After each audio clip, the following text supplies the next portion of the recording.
वरहापीडं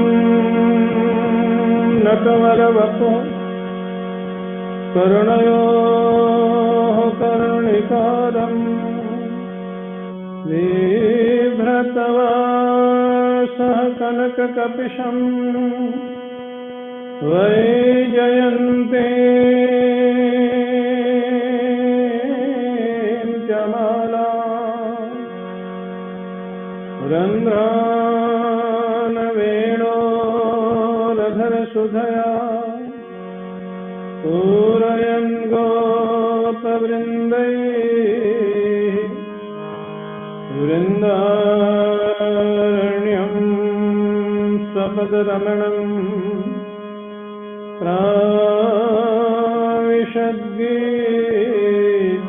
प्राविशद्गीतकीर्तिः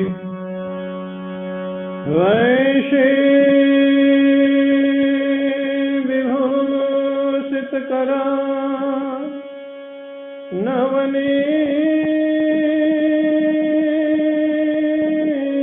नवनीरदाभा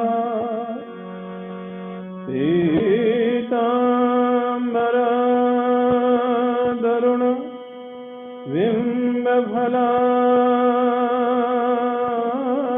बिम्बफलाधरोष्ठा पूर्णेन्दुसुन्दरमुखात् अरविन्दनेत्रा कृष्णात् परं किमपि तत्त्वमहं न जाने।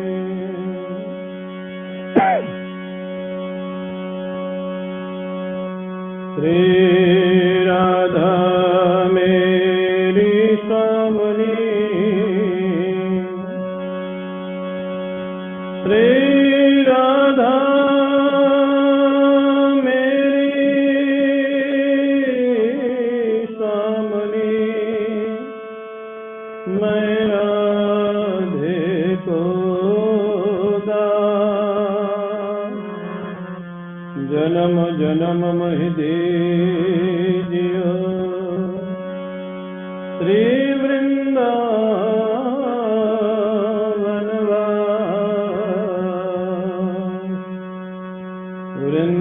वृंदावन के वृक्ष को,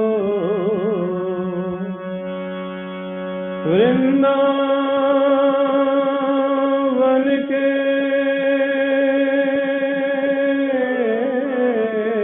वृक्ष को मरम न जाने को। डाल डाल और पात पात पे श्री राधे राधे हो। परम पूज्य प्रातः स्मरणीय श्री सद्गुरुदेव भगवान के श्री चरणारविंदों में साष्टांग प्रणाम। महाराज जितने गोपियां उतने ठाकुर, ये विलक्षण रास। ये रासलीला की महिमा, कितना सुंदर वो दृश्य होगा। जितने हजारों की संख्या में गोपियां हैं, हजारों की संख्या में श्री कृष्ण हैं। एक श्री कृष्ण का दर्शन करना दुर्लभ होता है, हजारों श्री कृष्ण, प्रत्येक गोपी के साथ श्री कृष्ण। एक गोपी एक कृष्ण, एक गोपी एक कृष्ण, एक गोपी, और मध्य में श्री कृष्ण राधा रानी के साथ भी, इधर गोपियों के साथ है। अब जैसे वो रास प्रारंभ हुआ, सुखदेव जी महाराज कहते हैं ऐसा लग रहा था जैसे बादल और बिजली मिलकर के नृत्य कर रहे हो। भगवान कृष्ण है बादलों के जैसे, और गोपियां गोरी हैं, वो कैसी हैं, बिजली के जैसे। जैसे बिजली चमक रही है, नृत्य हो रहा है। जो आनंद आया महाराष्ट्र में महाराज, अब तो भगवान शंकर भी भूल गए कि मैं भगवान शंकर हूँ। वो तो गोपी बनकर के श्री कृष्ण का दोनों हाथ पकड़ के वो भी नृत्य करने लग गए। श्री कृष्ण को खूब आनंद आ रहा है। जय हो, ये गोपी बहुत अच्छी है, ये गोपी का तो रस बहुत आ रहा है। भगवान शंकर का जैसा निश्चल जीवन, उनका जैसा निश्चल प्रेम वो महाराज श्री कृष्ण के साथ, हाँ वो भी गोपी बन के नृत्य कर रहे हैं, भगवान कृष्ण ठाकुर और भगवान शंकर गोपी। कितना सुंदर वो दृश्य होगा और कितना दिव्य दृश्य होगा। जहाँ अनेक संत बैठते थे, मैंने सुना है वृंदावन में पूज्य उड़िया बाबा जी महाराज, पूज्य हरि बाबा जी महाराज, पूज्य स्वामी अखंडानंद जी महाराज हमारे गुरुदेव, पूज्य आनंदमयी माँ, अरे बोले हजारों की संख्या में लोग आते थे। वो संतों का समागम, और कितने संत उसमें, कभी सत्संग होता था, कभी कीर्तन होता था, कभी रासलीला होती थी। ऐसे जिस महाराज में भगवान शंकर स्वयं शामिल है, उस महाराज की लीला कितनी दिव्य होगी। और महाराज जय जयकार होने लग गया, आसमान से फूलों की जो वर्षा होने लग गई, धुंध भी बजने लग गई, जो महाराज हुआ, आश्चर्य हुआ लोगों को। सारे देवताओं को आश्चर्य, ये कौन सी लीला। और ये वही लीला है जो भगवान कृष्ण केवल गोपियों के साथ किए हैं, बाकी किसी के साथ नहीं किए। इसलिए भगवान कृष्ण जब द्वारिका में रहते थे तो गोपियों की याद करके अश्रुपात करते थे, और वहां के 16,108 पटरानियों को समझ नहीं आता था कि गोपियों में ऐसे क्या खासियत है, गोपियों का ऐसा क्या दिव्य प्रेम है जो भगवान यहाँ 16,108 पटरानियों के साथ रह करके भी गोपियों की याद करते। ये गोपियों का जीवन, इतना दिव्य जीवन महाराज।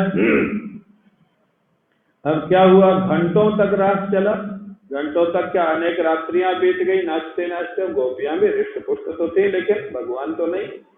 गोपियां थकने लग गई, जब थकने लग गए, नृत्यंते गायते काचे पूजन नूपुर मेखला। भगवान उनको और महाराज उत्साह बढ़ाते हैं। किसी किसी को कहते हैं तुम बहुत अच्छा नृत्य कर रही हो, किसी को कहते तुम्हारा नूपुर बहुत अच्छा बज रहा है, किसी को कहते हैं तुम्हारे कुंडल बहुत अच्छे लग रहे हैं। गोपियों को और उत्साहित करते हैं। लेकिन अब गोपियां कब तक नृत्य करेगी, गोपियां थकने लग गई। जब थकने लग गई तो गाना बंद होने लग गया, और जब गोपियों ने गाना बंद कर दिया तो भौरे गाने लग गए। भ्रमर गायक रास गोष्ठाम, वो भ्रमर कोई सामान्य भौरे नहीं थे, बड़े बड़े संत महात्मा थे। सब मिल करके भौरों ने गाना प्रारंभ कर दिया, फिर उस पर मृदंग बजने लग गए, फिर रास लीला प्रारंभ हो गया। महाराज भगवान कृष्ण गोपियों को कहते हैं वाह वाह वाह, बड़े उनको बड़प्पन देते। लेकिन गोपियां जब वास्तव में थकने लग गई तो महाराज कोई गोपी ने भगवान कृष्ण का कंधा पकड़ लिया, कोई गोपी भगवान कृष्ण के कंधे में सिर रख के खड़ी हो गई, पसीना पसीना। शरद पूर्णिमा की रात्रि, लेकिन एक समय सीमा तो है, कितनी देर नृत्य करेंगे, कितनी शक्ति। भगवान तो भगवान है, उनको तो थकान नहीं लगती। जानते हो भगवान क्या करने लग गए, जब गोपियां थक जाती हैं तो भगवान कृष्ण गोपियों को, जिनको पसीना आ गया था, उनको पंखा जलने लग गए। गोपियों का पसीना पोंछने लग गई, गोपियों के सिर पे हाथ रख के उनको महाराज शाबाशी देने लग गए, तुमने बहुत अच्छा नृत्य किया, बहुत अच्छा गाया। रामृजत करुणा प्रेमणा शंखमिनांग पाणिना। और उनका जैसे हस्त कमल जिस गोपी के सिर पे आ जाता था, उस गोपी की सारी थकान अपने आप समाप्त हो जाती थी। भगवान का जहाँ हाथ आ जाए वहां कोई थकान रहेगी क्या। एक संत महापुरुष को देखो, आपके जीवन में कितना तनाव हो, कितना टेंशन हो, एक संत महापुरुष के पास पहुंच जाओ, वो आपके सिर पे हाथ घुमा दे, आपकी सारी थकान और टेंशन दूर हो जाता है। इस संतों को देखा जाता है, ये तो साक्षात भगवान है। जैसे उन्होंने उनके सिर पे हाथ घुमाया, शाबाशी दिया, गोपियों की थकान दूर हो गई। बोली रास बिहारी भगवान की। कृष्ण विक्रीडितम वीक्ष मुमुहु खेचर स्त्रिया कामादिता सुशांतश्च सगुणो विस्मतो भवत्। अब महाराज जो देवताओं की देवियां थी, पत्नियां विमानों पे बैठी हुई थी, उनको आश्चर्य हुआ, उनको भी रास लीला समझ नहीं आ रही तो हो क्या रहा। यहाँ गोपियां भगवान की सेवा कर रही हैं कि भगवान गोपियों की सेवा कर रहे हैं, को समझ ही नहीं आ रहा है। उनको कहाँ से समझ में आएगा, वो साधना ही उतनी नहीं है। उसके बाद महाराज भगवान ने देखा गोपियां बहुत थक गई हैं।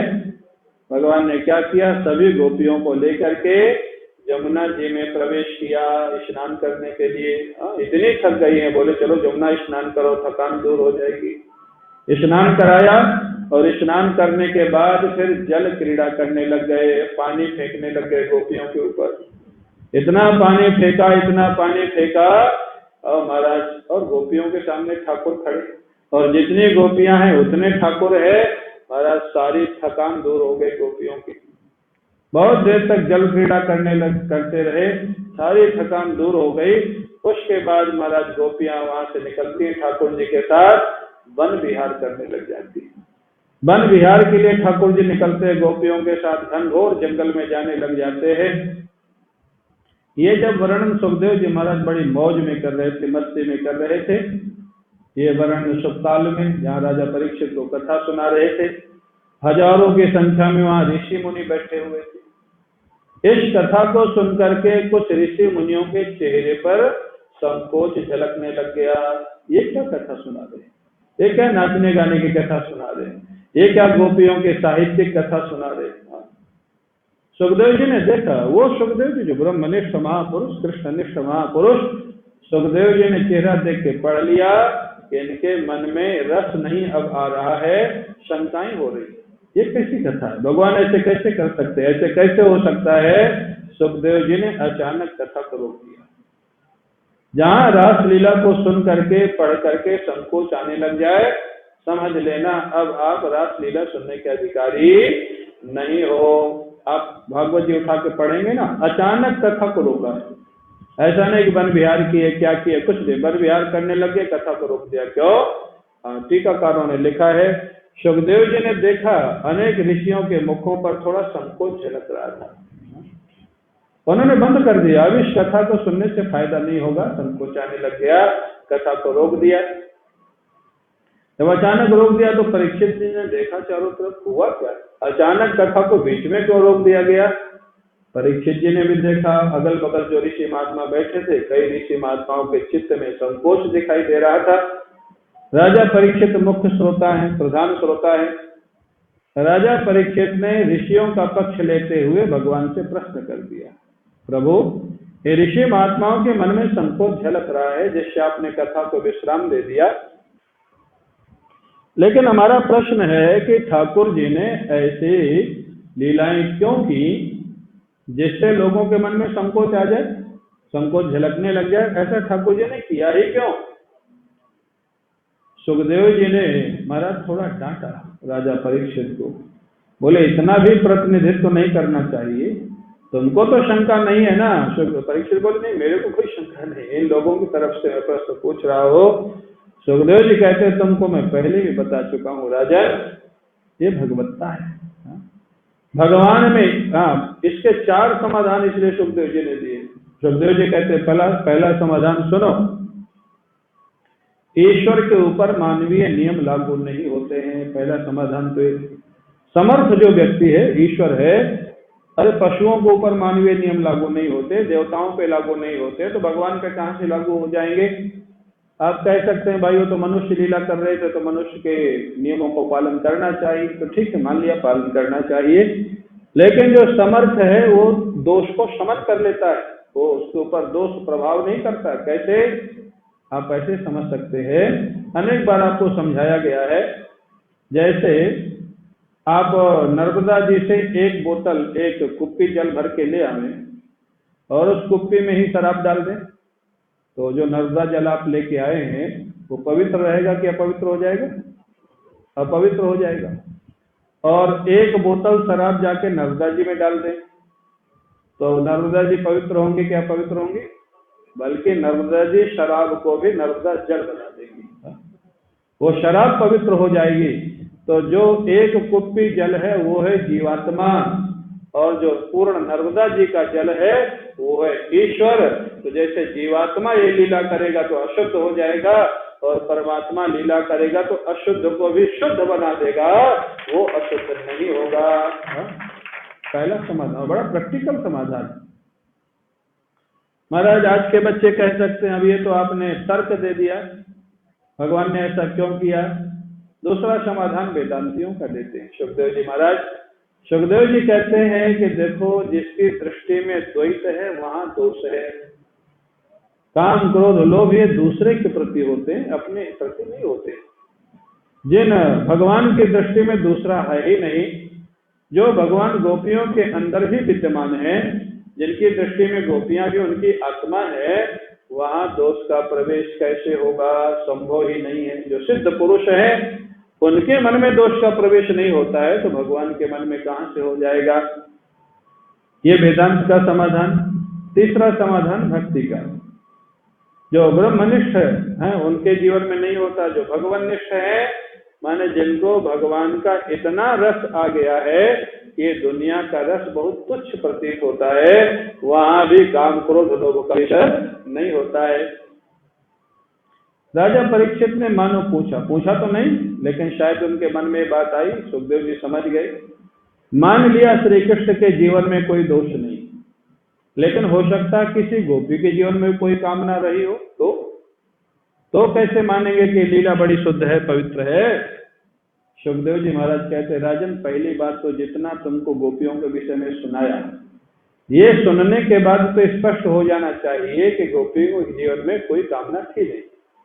लेकिन तुम्हारे कहने से मैं मान लूं कि कलयुग में कोई सी गोपी के मन में कामना भी आ जाए और भगवान कृष्ण का भजन भी करे, तो गोपी के मन में कामना का संबंध किससे जुड़ेगा? श्री कृष्ण से। तो अगर किसी के जीवन में कामना भी है, दोष भी है, और वो उसका संबंध श्री कृष्ण से जोड़ देता है, तो कामना प्रेम में बदल जाएगी और व्यक्ति का उद्धार कर देगी। इसलिए वहां भी कोई दोष नहीं है। दोष का संबंध ठाकुर से हो जाता है तो दोष गुण बन जाता है, और गुण का संबंध संसार से हो जाता है तो गुण दोष बन जाता है। ये प्रामाणिक सिद्धांत है। इसलिए हमारे आपके जीवन में भी दुखी नहीं होना चाहिए। काम क्रोध लोभ अगर है भी तो भी उसका संबंध ठाकुर से जोड़ दो, वो दोष तुम्हारा भक्ति बन जाएगा, भक्ति का कारण बन जाएगा। इस प्रकार से 4 समाधान सुखदेव जी ने महाराज दिए। मैंने जैसे वेदांत पढ़ा, पूज्य स्वामी वामदेव जी महाराज बड़े विरक्त महापुरुष, वो एक 5वां समाधान और देते थे जो भागवत में नहीं है। बोले 4 समाधान तो सुखदेव जी ने दे दिए, अगर इससे समाधान हो जाए तो बहुत अच्छा है। अगर नहीं समाधान हो कि भगवान ने रास लीला की तो हम क्यों नहीं कर सकते हैं, वो भी मनुष्य थे, हम भी मनुष्य हैं, तो वो वामदेव जी महाराज कहते थे 10-5 के साथ नाच के देख लो, इतनी चप्पल पड़ेगी कि अपनी समाधान हो जाएगा कि उन्होंने क्यों किया और हम क्यों नहीं कर सकते। ये महात्माओं का समाधान। बोले करके देख लो, 10-5 के साथ नाचो रोज, फिर पता लग जाएगा कि रासलीला क्यों नहीं कर सकते। करके ये जो रासलीला इतनी दिव्य लीला है, इतनी दिव्य लीला है। अब महाराज कहते हैं कि करते करते आनंद का समय कैसे व्यतीत हो जाता, आप कल्पना कर सकते हैं। 6 महीने की रात्रि व्यतीत हो गई, न गोपियों को पता लगा न भगवान को पता लगा। अब कथा तो आप कहेंगे आपने 6 महीने की नहीं सुनाई, अब हम कहां से सुना? सुखदेव जी ने नहीं सुनाई। 6 महीना चला ये तो सुना दिया, क्या क्या हुआ वो नहीं सुनाया। क्यों नहीं सुनाया? क्योंकि लोग सुनने लायक नहीं रहे। तो जब उस समय के लोग भी पूरे सुनने लायक नहीं थे, तो इस समय के लोग सारे सुनने लायक होंगे, ये कहना बड़ा कठिन काम है। रासलीला समझना कठिन काम। ये रासलीला केवल नाचने गाने की लीला नहीं है, ये रासलीला बहुत उछली लीला नहीं है, ये कोई सांसारिक कामना की लीला नहीं है। इतनी दिव्य लीला, इतनी दिव्य लीला है जो आज भी वृंदावन में निधिवन में नित्य रास होता है, और आज भी भाग्यशालियों को रासलीला का दर्शन होता है। नरसिंह मेहता को दर्शन हुआ, हरिदास जी को दर्शन हुआ, आज भी रासलीला होती, नित्य होती है ठाकुर जी के द्वारा। आपको पता है बांके बिहारी का मंदिर इतनी देर से क्यों खुलते हैं? बांके बिहारी के दर्शन 8, साढ़े 8 बजे खुलते हैं। पहले सुबह होते थे जल्दी, मंगला आरती सुबह 5, साढ़े 5, 6 बजे होती थी। महाराज वहां का जो एक चौकीदार था बांके बिहारी को, वो बड़ा भक्त था बांके बिहारी का, रात्रि का जो चौकीदार था, उसने एक दिन अचानक देखा कि बिहारी जी 4 बजे कहीं से बाहर से आ रहे मंदिर में। ओ बोले कि आप कहाँ गए थे रात में? ओ भगवान देखिए, कहां से देख लिया? वो तो गए थे निधिवन, रासलीला में रोज ही जाते थे। चौकीदार ने कहा आप कहाँ गए थे? बोले कहीं नहीं गया था, कहीं नहीं गया था, अभी मैं जा रहा हूँ आराम करने, विश्राम करने जा रहा हूँ। चौकीदार पीछे भागा, वो भी ठाकुर का भगत था। ठाकुर कहीं बड़ी मुश्किल से तो मिले। अब महाराज जो जोर से हाथ बढ़ाया तो ठाकुर जी के चरण हाथ में आ गए, तो चरण तो छुड़ा के भाग गए, चरणों में जो आभूषण था वो चौकीदार के हाथ में आ गया। चौकीदार के हाथ में आ गया। अब गोस्वामी जी आ गए 5 बजे मंदिर खोलने। चौकीदार झगड़ गया उस गोस्वामी जी, बोले अभी जगाने जा रहे हो लाला को? अभी तो 4 बजे तो सोने गए, अभी कैसे जगाओगे? तो अरे गोस्वामी जी बोले मैं तो 9:30 बजे सुला के गया हूँ, अभी सोने गए हैं, तुम क्या बकवास करते हो? बोले बकवास नहीं करता हूँ, मैं सही कह रहा हूँ। वो अभी सोने गए, अभी मत जगाओ उनको। बोले तेरे पास कुछ प्रमाण है? बोले हाँ प्रमाण है। बोले ये पायजेब जानते हो किसकी? अब गोस्वामी के आंखों से तो सुपात होने लग गया। पायजेब वो बांके बिहारी की थी। बोले तेरे पास कहाँ से आई? बोले 4 बजे वो कहीं बाहर से आए थे, मैंने उनको पूछा, कुछ बताए नहीं, मैंने पकड़ लिया, वो छुड़ा के तो भाग गए, लेकिन पायजेब मेरे हाथ में आ गई। अब महाराज गोस्वामी जी तो उस चौकीदार को ही प्रणाम किए, अरे तेरे को साक्षात बांके बिहारी ने दर्शन दिया है, तो बड़ा धन्य हो गया। उस दिन से नियम बन गया कि बांके बिहारी की मंगल आरती जल्दी नहीं होगी, क्योंकि 4 बजे सोते और रात्रि में निधिवन रासलीला करने जाते हैं। तो ये जो महाराज रासलीला का प्रसंग है, कोई सामान्य प्रसंग नहीं, विलक्षण प्रसंग है। तुम्हारा 6 महीने की रात्रि व्यतीत हो गई, गोपियों को पता नहीं लगा 6 महीने का समय व्यतीत कैसे हुआ। हम कल्पना कर सकते हैं, क्योंकि हमारे यहाँ सत्संग शुरू हुए लगभग 1.5 महीना हो गया। पुरुषोत्तम मास जिस दिन शुरू हुआ उस दिन से सत्संग शुरू हुआ था। आज पूर्णिमा आ गई, 1.5 महीना पूरा होने जा रहा है। हम लोगों को 1.5 महीना कैसे निकला ये पता नहीं लगा। तो जहाँ ठाकुर साक्षात विद्यमान थे वहाँ 6 महीना कैसे निकला होगा, कैसे पता लगेगा? वहाँ 6 महीना कैसे निकल गया होगा, हम इसको सोच सकते हैं, कल्पना कर सकते हैं। भगवान ने कहा गोपियों से, अब ब्रह्म मुहूर्त हो गया, सवेरा होने वाला है, अब आप लोग अपने अपने घरों को जाओ। न चाहते हुए भी गोपियों का समर्पण है, प्रेम है। भगवान कृष्ण के चरणों में हमारा सिर रख करके प्रणाम किया, आशीर्वाद लेकर के गोपियां अपने अपने घरों को चली जाती हैं। सुखदेव जी कहते हैं, राजन, भगवान के इस महाराज की कथा को श्रद्धा पूर्वक प्रेम पूर्वक जो कहता है और श्रद्धा पूर्वक प्रेम पूर्वक जो सुनता है, उसके जीवन की कामनाओं की समाप्ति हो जाती है और भगवान कृष्ण का प्रेम प्राप्त हो जाता है। तो रासलीला पढ़ने का फल है। अरे जिस कथा के पढ़ने से कामनाएं समाप्त हो जाती है, उस कथा में कामना कैसे होगी? पढ़ने से, सुनने से। बोलिए रास बिहारी भगवान की, रास बिहारी